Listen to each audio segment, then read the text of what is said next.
If you want to go ahead and add in filters and effects onto some photos, then you can easily do that as well. Let's say, for example, to add in some filters and everything, let me just go ahead and open up this picture right here. So to apply filters and effect, you need to go around over here onto edit right here, just like this.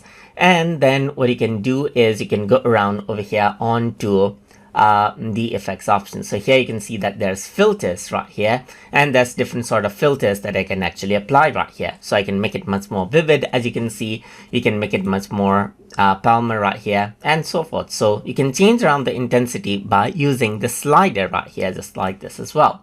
Apart from that, you can see there's alpaca right here, just like this. There's metro, there's west, there's barrage, and so forth, as you can see right here. You can go ahead and then choose different filters as you want right here.